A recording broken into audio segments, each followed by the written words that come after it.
welcome to the Dirr Garden. This is video number 2. Katie and I had the idea that we would have one every month, but somehow February just went by and we didn't quite get there. But things have exploded in the garden, and right now behind me is Redbud, and I have probably 13, 14, 15 Redbuds, and all are in some stage of flower. Also have magnolia still flowering, have crabapple in flower, cherries are coming into flower. I was on campus today and I saw pretty much a repeat of the same thing I just mentioned. Everything is kind of happening in one fell swoop, so it's going to be a fast spring. We had good cold weather. We have about 1,200 chill hours, and I think I mentioned this in other videos about chill hours. It's a number of hours that are calculated between 32 and 45 degrees Fahrenheit. And chill hours kind of correlate with bud break. So there's like low chill peaches, there's low chill blueberries, then there's higher chilly ones. And same sort of thing, but we've had enough chill hours, and then the warm weather hit. And all of a sudden we've had 67 degree days, and all of a sudden everything's kind of just exploded. Behind me is a redbud. We're going to talk redbuds today. Cercis, various species. So this is Cercis canadensis, floating clouds, which is one of my very, very favorites. This tree is now 15 years old. It was one of the first plants installed in our garden. It was in a 3-gallon container, so it was a little mighty mite when I put it in. And what you're looking at now, 15 years later, is a magnificent architectural, sculptural, heavily flowering tree. What's unique about it, the new growth comes out green, and then it develops a mottled creamy white pink variegation and pretty much holds it right through the summer. It's one of the most prolific flowering redbuds I have in the garden, and you'll see that. Katie will show you some of the little flower clusters on the stems, the bigger stems. It's called cauliflory, Caulifery, and it actually adds to I think, the charm and the beauty of the plant. It almost looks like a plant that's in full flower from literally base to the young last year stems that as she's photographing this. This is a unique redbud in that I can't find the origin of it. It's listed on the internet if you want to take a look. Floating clouds again, Cercis canadensis, but it comes true to type from seed. So it will reproduce the variegated characteristic. And I have many, many seedlings in the garden that are various stages of variegation, from almost 80% white to 20% green to the reverse. And many of them look like a marble cave kind of variegation. And to their credit, they don't cook up in the sun like a lot of variegated plants. So I just think this is one of the very beautiful trees. And it was never pruned except for some dead branches. It was put in the ground 15 years ago. And what you see is pretty much what the genetics gave us. And I would consider this, for somebody maybe just started with redbud and doesn't know much about it, this might be a good choice. I thought I might throw in a plug for a book that I wrote with Keith Warren. Keith is a friend of mine, worked for Spin Nursery as a breeder for 40 years, and we became fast friends, great friends, back and forth from Portland, Oregon to Athens, Georgia. And we decided at the end of Keith's career, pretty much the end of my career, that we try to put a tree book together. And it came out to be about 940 pages. It weighs about as much as I do. It's about 8 pounds as it sits there. It's hard to hold up. But I thought I'd just show you what we tried to do. We tried to bring it into the current time. It isn't historical kind of treatment. It's what's available in commerce. This isn't the Redbud page, but I'll find the Redbud page here. This is the Redbud section. There's 10 pages of Redbuds, probably 30 different cultivars that are listed. And if you're looking for a tree book, it came out in 2019, so it's relatively current. And you're interested in everything from Acer to Zelkova and all those wonderful genera in between, then you might consider it. I'm not trying to sell anything in these videos. I just mentioned this. I think it's about $80 from Timber Press. You could buy it online from Amazon. But if you truly love trees, there's about 2,700 photos in here, and I don't remember the exact number of species and cultivars that we covered, but it covers anything from zone 3-4 to zone 8-9 and into 10 in California. And it's called The Tree Book, and it was published by Timber Press. Some of you might ask, what makes a redbud a redbud? Well, there's about 13, depending on who you believe, which taxonomists, maybe 13 species worldwide. They occur in Asia, occur in Europe, occur occur in actually places like Afghanistan. There's a native species called Cercis griffithii, which I've seen. It looks just like our native Cercis canadensis. They occur in eastern North America and into Mexico, and also in the western United States, where there's a species called Cercis occidentalis. I don't think there's such a thing as a bad redbud. I think you pick the redbud depending on your location. In Europe, there's one called Cercis siliquastrum, and it's a beautiful redbud, and that's obviously better adapted to European conditions than our native redbud. So, there's a redbud for almost, if you want to call it, you can circle the globe and probably find a spot for redbud, at least in the northern hemisphere. But redbud is pretty unique and easy to tell. I used to tell my students that you can't learn every plant, but you can kind of get the general feel for a given genus. Redbuds always have heart-shaped leaves, and they have 5 to 9 radiating veins. And if you think of the palm of your hand with your veins radiating out, it's the same sort of thing with the redbud. So from the base of my palm, the veins will radiate out 5 to 9 to the edges of the leaves. The leaves are always entire, so there's no serrations or lobing on the margin. And later on in the season, and actually through winter, assuming they're pollinated, you'll see a great quantity of these pods. The pods are generally 2 to 4 to 5 inches long. There's multiple seeds inside.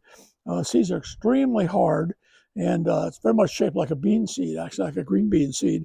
Birds use them for food.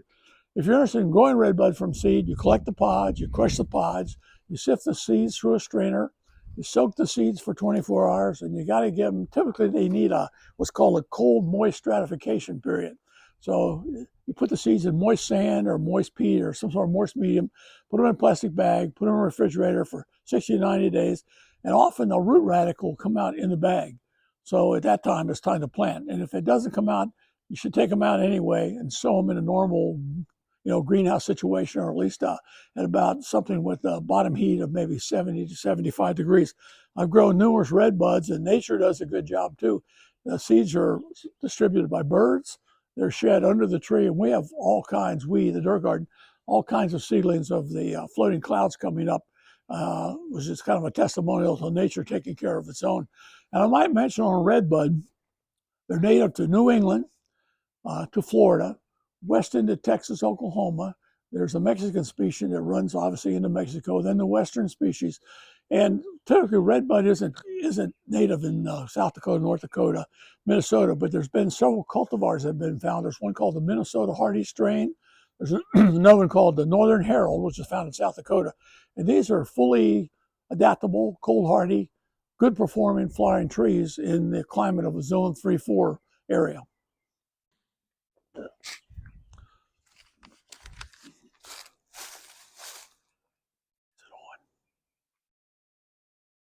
Katie's now taking some close-ups of the branches, and you can see the little clusters of flowers that I mentioned, and I spelled it out before, called califerae, and actually a very, very beautiful feature of other redbuds, but it was certainly most prominent, at least in the redbuds that I have in the garden. It's most prominent on floating clouds.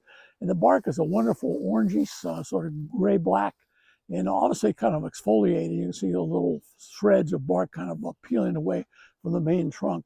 And we look out our kitchen window every morning, whether it's winter, summer, spring, fall, it makes no difference. I just get a big smile on my face when I look at this tree. I think it's when I'm eating that bologna sandwich, a little mustard, a little American cheese, I know I'm in America. Katie's photographing right now a redbud. It's called Ace of Hearts. And the leaves are about half the size of typical native species redbud. And it's a smaller tree. Pods are smaller. Everything is smaller about it. But if you got a garden where you're only looking at maybe 10, 12 feet, this is a good choice. A normal redbud pretty much ranges from 15 feet to 30 feet tall. In fact, the floating clouds we were just talking at, I'm looking back at the parent tree there, it's probably 15 feet, 16, 17, 18 feet tall, and maybe 20, 25 feet wide. So this is a redbud, and we'll have some still photos and kind of show you the foliage characteristics and a few other things. But this is a redbud with shiny dark green leaves and smaller in all characteristics, and would fit better with if you just got a small little niche area in your garden. This would be a good fit. We're walking, Katie's doing a little kind of overview shot. This is the backside of the garden, and I used Loropetalum and Distilleum to screen from the neighbor behind me. and we're going to walk up on a redbud as Katie and I walk forward. And it's an introduction from Ray Jackson in Belvedere, Tennessee, called Black Pearl.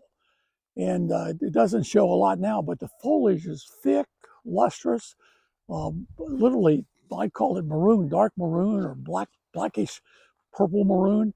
And it's probably one of, in my opinion, it's one of the best for holding that color into summer. Usually forest pansy, which is one of the probably most popular purple leaf cultivars, the foliage is diminished here by June. It's kind of bronzy green.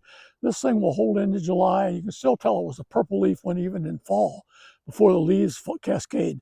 And the tree, I did a lousy job pruning it. It wasn't a great specimen, and I probably put it in the wrong space. And it looks like it's going to be more compact than typical forest pansy, not quite as tall, not quite as wide, but it's really a worthwhile choice. And if you were able to come upon it, I would say Black Pearl is worth considering. Katie's kind of giving you an overview of the sort of our back garden area. I call it the meadow area, and there's another redbud with variegated foliage. This is called Silver Cloud. Silver Cloud was found in Kentucky, and it has a pretty pink new growth, comes out white, and kind of disappears. It doesn't hold up as well, variegation, as floating clouds. And it also does not come true to type from seed, so it has to be grafted or budded, somehow vegetated, or tissue culture, somehow vegetatively produced. But it is spectacular in April, late March, April, when the leaves first come out. It's good for about 2 or 3 months. And I think a lot of people don't understand what's happened to redbuds. There's been this great transformation in breeding by Dr. Werner's and Dr. Rainey at North Carolina State, by the Newbars up in Belvedere, Tennessee, by Ray Jackson, Cindy Jackson in Belvedere, Tennessee, who've either bred or selected redbuds. When we had 5 cultivars or 10, we now have 30 or 40. And they offer season-long interest from certainly flower to foliage to growth habit. We have weeping types, we have upright types, we have the typical tree types, we have smaller types. It's just amazing what we'll call them the geneticists or the gene jockeys have done by moving the genes around and been able to formulate a whole new world of redbuds that I think most of us never thought possible. Katie's, again, giving you kind of an overview of a crummy old hillside that was overgrown and full of ragtag shrubs, and I Kubotaized it, as I like to call it. I got my Kubota out, front end loader, and boom, boom, boom. And over the years, I had stuck a number of redbuds, planted a number of redbuds. And I was out in the garden yesterday, and I'm looking back through it. I said, this almost looks like a woodland in, somewhere in the Midwest or somewhere in eastern North America, and with the redbuds dotted here, there, and everywhere. And Katie's got a real small one here. Bonnie and I were up in Sky Valley, Georgia, which is about 3,000 feet elevation. And we found one, we named it, we propagated it, and we named it Sky Valley. And we've watched it for years and years and years. And what was unique about it is that round-headed habit, clean foliage, 20 foot by 20 foot in terms of size. It never set fruit. So we propagated. And last year, for the first time, I'm telling Bonnie, boy, this is really something. A lot of people don't like those old soybean pods hanging on the branches. And they like a nice clean look, and the fruit would all fall off or have size. Bonnie says, Mike, what's that? And guess what? It was a fruit. So my dreams are destroyed, and we still don't have a redbud that is totally fruitless. This is the earliest to flower redbud in the Dirr garden, and it's Cercis. I got it as Cercis canadensis, and now I see it has been relegated to Cercis glabra, Glabra, and I'm not sure which is correct, but it is the earliest to flower. It's actually going out of flower. And on a sunny day, when I walk by it, the bees love the redbuds, by the way. I don't know if there's any such a thing as redbud honey, but there's a million bumblebees, those little ground bees, those small bees. I didn't notice honeybees, but you can actually hear the tree buzzing. I think this is an excellent plant that's kind of been left to the wayside, mainly because of its Chinese or foreign origin compared to our native, but it's more shrub-like. It'll probably make a small tree up to 10, 12 feet maybe. And you can notice, and I think Kate can get a close-up here, the number of flower clusters along the lower branches. It's almost, I won't say it's quite solid in this. This is a deeper, what would you call it, rose purple. And but it's certainly almost like the opening of the buffet for the bees. And they appreciate it, and you can tell it by the literally swarms of bees that hover about and obviously extracting nectar from the flowers. There's several redbuds in this hillside garden I just mentioned. This is one called Golden Falls. It's yellow with pink flowers. And what we'll do with this, these are just young trees. We will have some still pictures to kind of show you the foliage and a little bit of the growth habit characteristic. There's one above that's called Carolina Sweetheart, which is bred by Tom Rainey at North Carolina State. And it has the most beautiful red, maroon, pink, white foliage when it first emerges. It's overwhelming. In fact, it's almost better grown for its foliage effect than it is for its flower effect. And again, we will show you this. And then behind that, there's a tall redbud, which is called the pink pom-pom. It's a double redbud, a double flowered redbud, and it is sterile and it has not set any fruit. But the flowers are kind of malformed or deformed, and it doesn't really look like a typical redbud. You can see its upright habit. It's very vigorous, big, dark green, shiny leaves. And this is one that Denny Werner bred and introduced. Again, Denny's at North Carolina State. And I said before I made a kind of an error when I said that Sky Valley I mentioned it was completely sterile and there was nothing else. I'm still looking. Well, this isn't my dream redbud, but it is sterile, and I have not yet seen a fruit on it. So there's 3 more that you can kind of throw into your memory bank when we get this thing posted. And if you're out looking for a little redbud collection, these have all done relatively well here. I should mention, redbud's not a perfect tree from longevity. It may not live maybe 15 years, maybe 30 years, maybe 50 years. I've seen old redbuds.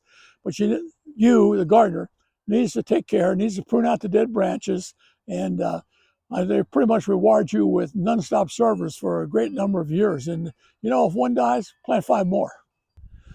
Katie's just focused in on another redbud. This is forest pansy. To my knowledge, this was the first purple leaf seedling selection. It was found by Forest Nursery in Tennessee, and I always think it's about 1945. And it's still one of the best, and it's also one of the most available on the market.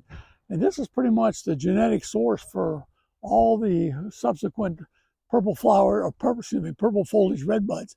And I keep pruning it and cleaning it up, and you might notice the branch structure as you look at it. I just love it. And in another 4 weeks, the purple leaves will push out and it'll be a sea of purple. And this settles down to about June, you're back to bronze green, so it loses its intense purple color, but it's still one of the best, and it's actually the original. I know you're probably redbud weary by now, but I'm not.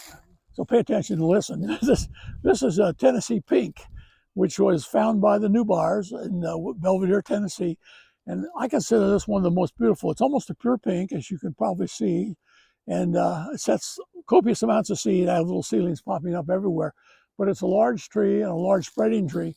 But at its best, it's beautiful. I think Katie can hopefully get some of the color out of this. It's an overcast day in Athens, Georgia.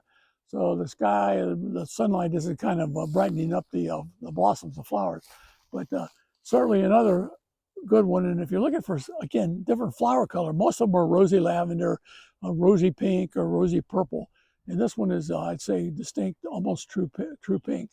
Very, very lovely. And if you notice, and if Katie might actually take a pan shot with the forest pansy, and then go back to this one, and then work down the fence row here, and you can see how Bonnie and I have threaded them through the garden. We have redbuds. You can never have too many cheeseburgers, and you can never have too many redbuds.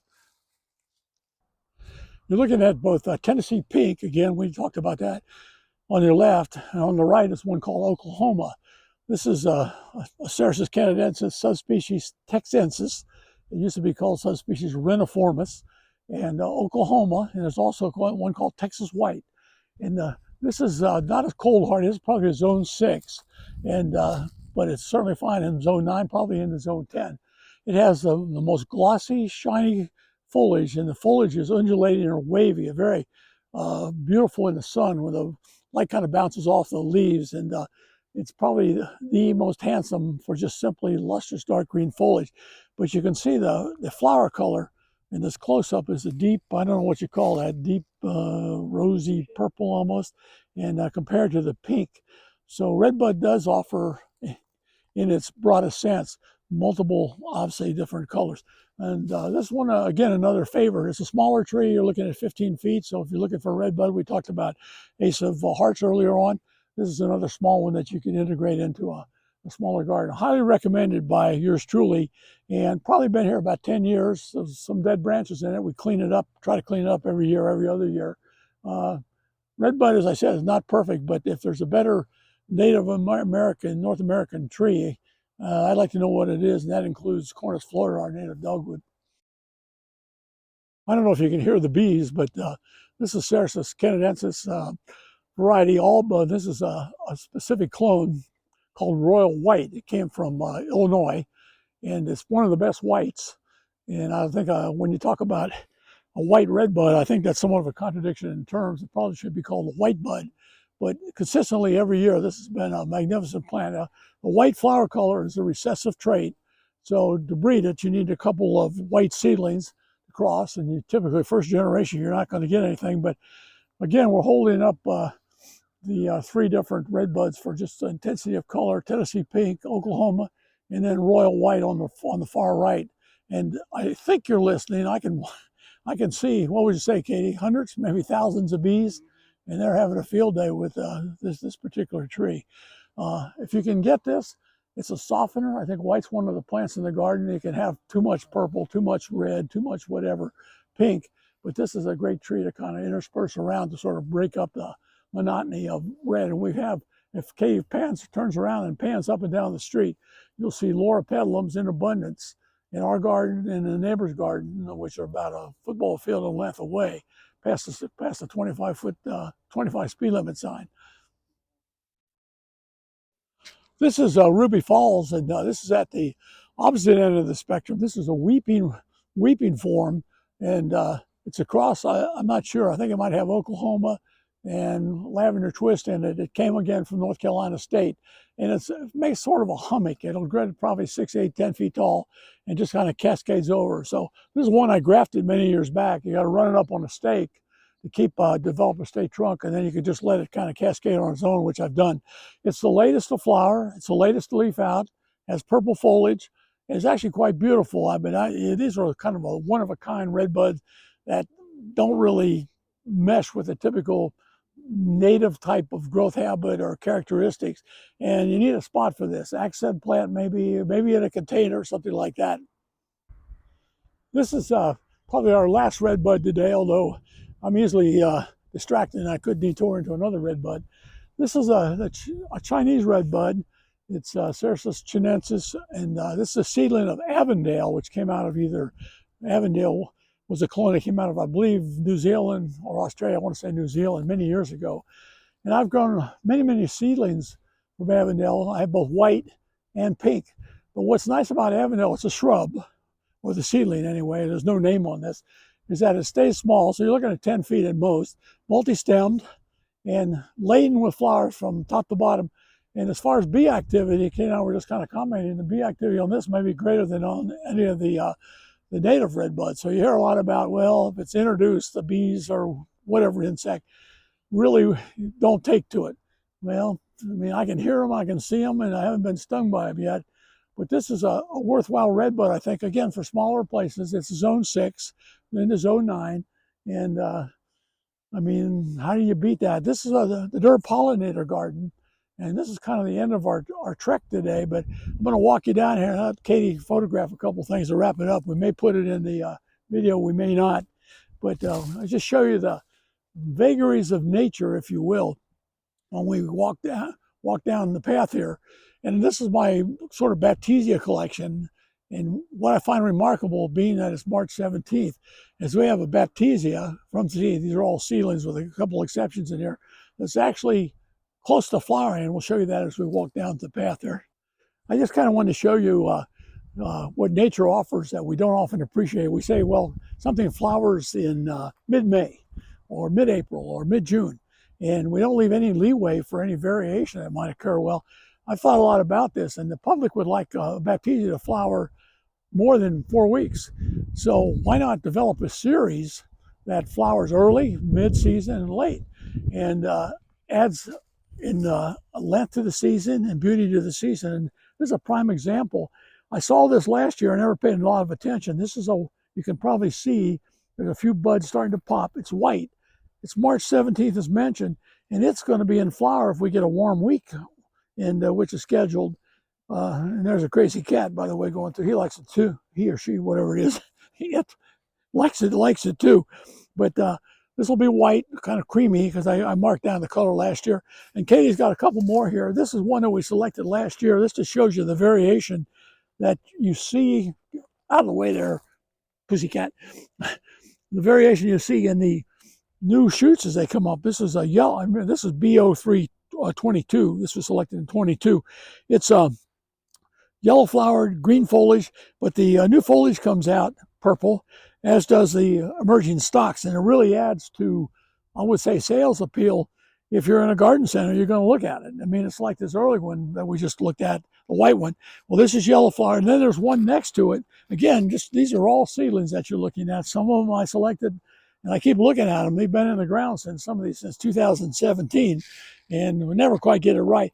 There's another seedling, but again, it's easy to say, what do you notice? Hopefully you notice it's completely green. I don't know what the flower color is, but literally we can make a package of Baptisia with colored stems, colored foliage. We have yellow foliage forms with white flowers, with yellow flowers, and with purple flowers.